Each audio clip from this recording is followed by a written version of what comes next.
Steelers were stomped last Sunday by the 49ers at Acrisure Stadium.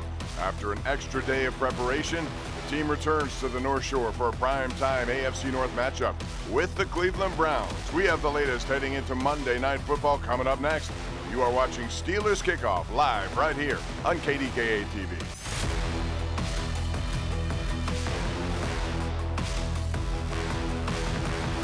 Welcome to BetMGM Steelers Kickoff. Good Sunday morning, everyone, and welcome inside the KDKA studios for another edition of Steelers Kickoff. I'm Bob Pompeani, joined by the quarterback of the program, Mr. Charlie Batch, and Rich Walsh, Gerry Dulac. They will be along with us shortly. Charlie, after a deflating loss like that, what do you think the message was this week from the coaching staff? Fire and brimstone or just one loss on an opening day? Yeah, I mean, it's one loss, but I think when you look at it, when they go back and review that film, there were some plays that could have been made early in the ball game that could have possibly changed what occurred throughout the course of the game. But unfortunately, it didn't. You saw the outcome and everything, you know, from a media perspective, we're all letting this team have it, and rightfully so. But this is a time that Coach Tomlin is really going to just kind of reel things back and say, you want to know what, let's burn the film. We'll learn from it, but also we have to move forward because we are in prime time here this week. It's a big one right off the bat against an AFC North team. And as we mentioned, it was real tough sledding for the Steelers last Sunday. The 49ers, a very good team, took control early and never looked back after that. Not only did just about everything go right for San Francisco, the Steelers really couldn't do anything offensively. And if it wasn't for a late 2-minute drill at the end of the first half, the Steelers would have had virtually no yardage, no first downs, which is hard to believe in the first 2 quarters of the game. Meanwhile, injuries piled up last week, as well as some key positions, making matters worse moving forward and into this game on Monday night. The first major blow was losing defensive captain Cam Hayward to a groin injury in the early stages of the second quarter. The veteran attempted to re-enter the game but needed help off the field after just one play. So after surgery this week, Cam will need at least 8 weeks to recover from that injury.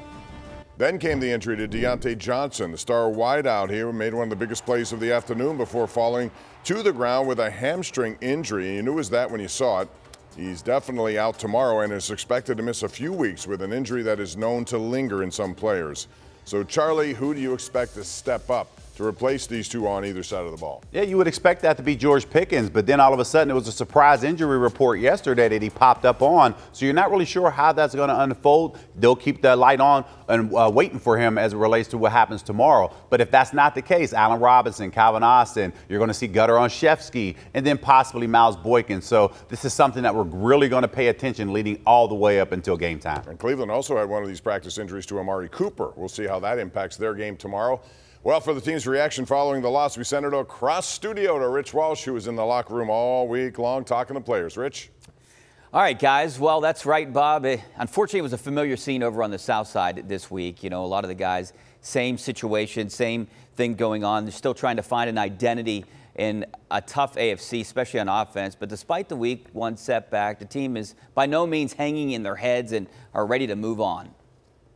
I wouldn't say it was too much of an adjustment. We just didn't play well. We didn't execute. It was nowhere near what we needed to be. So, you know, keep the preparation the same. I thought the preparation for the week was good. It's just about going out there and playing well and executing. It's a 17-game schedule, so you know the worst thing you could do is beat yourself up about a performance like that. You just got to take what it is. Look at film, and then just come in and worry about the Browns. We got a new opportunity this week. To go out there and make people completely forget about what happened last week. If we go out there on Monday Night Football and, you know, goose egg Cleveland. So I think that, you know, we have an opportunity to turn things around. It's still early in the season. We can still accomplish everything that we wanted to accomplish, and we just got to lock in, play ball, and learn from last week. Hey, important to mention that following the worst loss in the Tomlin era, the Steelers had success the rest of the way. In 2017, they fell to the Jaguars. Came back the next week and beat the Chiefs while winning the next 7 games and finishing the season 13-3. So all hope is not lost for this year's team. Now let's bring in our Steelers analyst, Gerry Dulac. We've been in the locker room all week, so I want to know, what is your take? Is this something that they can put behind them, or do you sense trouble ahead? Well, Rich, I don't sense any trouble ahead. You know, one of Mike Tomlin's greatest strengths is keeping his team even-keeled, even after a big win or a disappointing loss. So I don't expect one game to affect them going forward. But there's no question they have to get better communication on defense. Christian McCaffrey's touchdown run, 2 guys were in the A-gap. The first touchdown to Brandon Ayuk, blown defensive coverage. And then offensively, Kenny Pickett was very inaccurate. Charlie mentioned earlier about missing some throws. There was a big one when it was 10-0 on a deep slant to Deontay Johnson. If he hits that, I'm not saying it would have changed the outcome of the game, but it would have put the Steelers at 10-7. It would have been an easy touchdown, and it would have changed certainly the landscape of what happened. Yeah, 100%. They have to score more points. Thanks, Jerry. Well, it's not good for the Steelers or underdogs for the second week in a row at home, and to the Browns at home for the first time since 1989. Guys? All right, yeah, a lot to talk about there as we continue. Thank you, Rich. A lot was made about Pickett's performance last week. So, Charlie, what did you see from him from a technical standpoint, and why was he so inaccurate? Yeah, the 49ers, they came in wanting to put pressure on Kenny Pickett, and they said, hey, if we can get him off of his spot, make him uncomfortable in that pocket, maybe that disrupts how the game goes, unfortunately. And I think when you look back and that happens early, how does a young quarterback respond? And as the game went on, there were some throws that he had a chance to set his feet, wasn't able to make those throws. So now that it's on film, expect the Browns to now have a very similar defensive package to see how Kenny responds. Watching him and being around him, I expect him to bounce back in a huge way. Yeah, he needs to, for sure. We saw a lot of good passing from him all the way through the end of last season, and certainly accuracy was his thing in the preseason, but the regular season is a different animal. Coming up next, there is a new Steelers all-time sack leader after last week's performance. We're going to talk Watt and his rankings among Steeler legends. It's all coming up next. Welcome back to BetMGM Steelers Kickoff. Each week this season, Bordas & Bordas is contributing to the Sacks for Kids campaign. You can donate, they will, $500 for every sack the Steelers record, including the preseason. So the Steelers have 13 sacks so far, totaling $6,500 and counting. Thank you, Bordas & Bordas. And speaking about sacks, TJ Watt is pretty impressive in that department. He was one of the only Steelers to get to quarterback last week, and he did it 3 times. And because of that, he now sits tied at the top of the list with some of the other Steeler legends in 88 games. How about this? Watt has 80.5 sacks. That's tying James Harrison for the most in franchise history, but Harrison took over 160 games to reach that mark, while Watt is the second fastest player to reach 80 sacks since Reggie White in 1982. That's an impressive number. Cam Hayward is not too far off of that lead, followed by Elsie Green, Joe Green. So, Charlie, TJ Watt just continues to dominate. Is there any one thing that stands out to you about his game right now? Yeah, first off, congratulations to him, because this is a guy who worked his tail off to get to this particular point. But when you talk about him, just watch where he's at. When you're as great as he is, he's always going to command attention and the double team. And the way that he's consistently being able to beat that double team, that is extremely impressive because in the manner that he goes about his business. And this number is really going to get so far-fetched. I don't know if there's anybody else that will be able to catch it if this guy stays healthy and playing as long as we expect him to play in this Steelers uniform. Yeah, he has a lot of football ahead of him, no doubt. And time to head across the studio once again.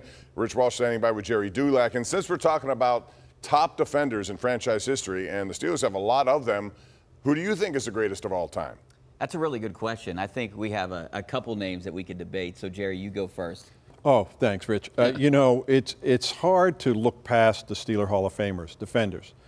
Joe Green, Jack Lambert, Jack Ham, Mel Blount, Rod Woodson, Donnie Shell. And it's hard to ignore James Harrison, who for 5 years was the most dominant player in the NFL. That Monday night game against the Ravens is one of the great all-time games, second most behind what Joe Green did in the Astrodome in 1972. But for me, game in, game out, to me, the most dominant defensive player was Troy Polamalu, because he affected the game in so many areas, whether it was a line of scrimmage, whether it was in the backfield, whether it was roaming in the secondary. Incredible highlight film plays. Yeah, we know James Harrison authored the greatest play in Super Bowl history, but Troy Polamalu had so many highlight film plays and did so many different things. That's why I think Troy Polamalu might be the best. All right, good choice, Jerry. I have Troy in my top 3, but for me, it's Charles Edward Green, or as we all know him around here, Mean Joe Green. He was a centerpiece of the greatest defense of all time, 2-time Defensive Player of the Year, 10-time Pro Bowler, 5-time All-Pro, 4 Super Bowls. NFL.com said he was the greatest Steelers draft pick of all time. But besides those facts, the Steelers only have 3 numbers retired, and this says a lot. Joe Green is one of the 3. But honestly, this is a very good question and a good debate. There are about 5 names I think we could all make a case for. But For me, obviously, it's Mean Joe Green, guys. All right, Charlie. So we have one vote for Troy, one vote for Joe. Who's your pick? I'm going Troy. And Troy, Rich mentioned there's only 3 players that should be retired. Troy should be number 4. And I believe that because of his ability to change the game. And it didn't matter where he lined up. He took the top tight end out of the game, whether the running back if he had to cover, and even able to cover receivers. And this was the guy that I love. And as great as Dick LeBeau was as the coordinator, he would just give the look to Ryan Clark over there and say, cover me. I see something, and it would be out of the scheme of the defense. He goes out there and make a great play, and then all of a sudden we're seeing these type of plays. Man, Troy, that is a guy, and I've been honored to play with the guy like that. A lot of great choices here. I'm going to go with undrafted guys because James Harrison was the only undrafted player in NFL history to win an NFL Defensive Player of the Year award. And you had to think about his beginning when he had to be cut 3 or 4 times. He had to work his way to this level, and he did, undrafted, to one of the most iconic plays in not just Steeler history but NFL history, with a honorable mention to another undrafted player in Donnie Shell, 51 career interceptions. All right, up next, we dive into the opponent for tomorrow's game. A preview of the Browns is coming up next. Keep it right here on Steelers Kickoff.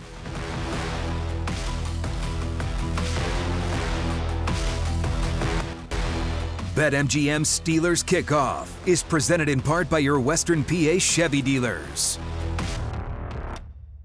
We got an AFC North familiar foe coming in on primetime television.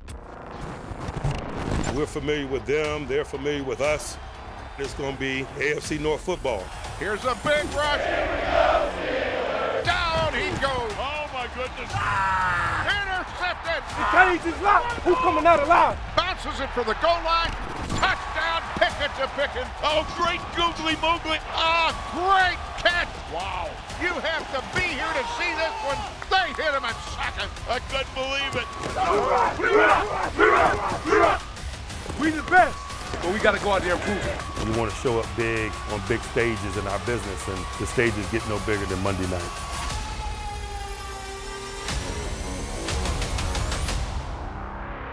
Oh, yeah, you know tomorrow night this is going to be the scene. A live look right now at Acrisure Stadium. Tomorrow, packed for the first primetime game of the season as the Cleveland Browns come to town in an AFC North big-time battle right off the bat. And speaking about those Browns, you know, they had a pretty successful first week at home as they beat Cincinnati, and they did it very handily at 24-3. So what went into that game? How did they impress that much against a team that many people expected to win this division? Rich is standing by with a preview of them. Yeah, Bob, that was no easy task for taking down the Bengals. I mean, whether it was home or away for the Browns to get that early season win. It sure is a confidence builder as the pieces for Cleveland are attempting to fall into place for lasting success. The Browns roll into Pittsburgh riding high after a huge win over Cincinnati in their season opener. They completely shut down Joe Burrow and the high-powered Bengals offense. They held Cincy just to 6 first downs and 142 total yards. Dominant defensive performance. Really proud of the guys in executing the game plan. Tough conditions for both sides. But I thought the defense was outstanding. The weather conditions also likely played a role in the Bengals' struggles, but the rain didn't seem to bother Cleveland's offense. Nick Chubb ran for over 100 yards, and Deshaun Watson accounted for 200 in total yards, nearly 50 of which came on the ground. He made plays but just by carrying out his fakes. You're going to watch on some of those runs where him carrying out his fakes, a lot of the defense is aware of his ability with the ball in his hand. So that's a huge part of what we do. Although Watson is a threat to run, the main focus of the Steelers' defense will definitely be Chubb. He's averaged over 5 yards per carry the last 6 times he's faced the Steelers. One thing that's definitely in the Steelers' favor tomorrow night is home field advantage. Over his 16-year career as a head coach, Mike Tomlin has never lost to the Browns at a regular season game at home. We got an AFC North familiar foe coming in on primetime television in an effort to do that. We're familiar with them. They're familiar with us. And so, man, it's going to be AFC North football.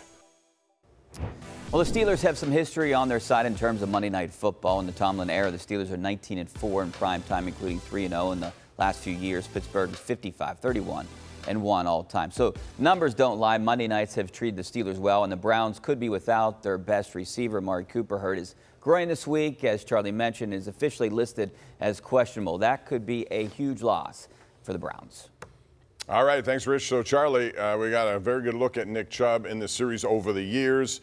Mr. Chubb, as Mike Tomlin referred to him this week like 3 or 4 times. How do you stop that guy? Yeah, I mean, this is a guy, literally, you have to focus on where he's at. And if Nick Chubb was not on the Browns, he would arguably be the best running back in the league. Over 6,300 yards in his 5 years in the league. So he is special, especially when you have to play him twice a year. This defensive front, yes, Christian McCaffrey torched them last week. They better get it done here today or on Monday, because this is a guy that they know that's capable of breaking it anywhere on the field. It's a doubleheader Sunday here on KDK. We got 2 big games coming at you right now. Let's go to New York City. James Brown is standing by. A preview of the NFL today on CBS. Hey, Bob, thank you so much. And up next on the NFL today, our Week 2 doubleheader begins with a preview of the AFC North matchup between the Ravens and the Bengals. Then the guys will discuss whether or not they're concerned about your Steelers. And we go behind the scenes to kick it with Cowboys teammates Brandon Cooks and Stephon Gilmore. And later, we'll look ahead to the matchup between the boys in Dallas and the New York Jets. But first, Bob and Charlie, coaches, guys, they return when Steelers Kickoff continues right here on KDKA. Welcome back to BetMGM Steelers Kickoff. Hey, with injuries at key positions after 1 week of this season, some younger players have been called to step up early in their careers. One rookie who will be a huge X factor tomorrow night is Steelers defensive lineman Keanu Benton. With the loss of Cam Hayward, Merrill Hodge breaks down his game in this edition of the Playbook.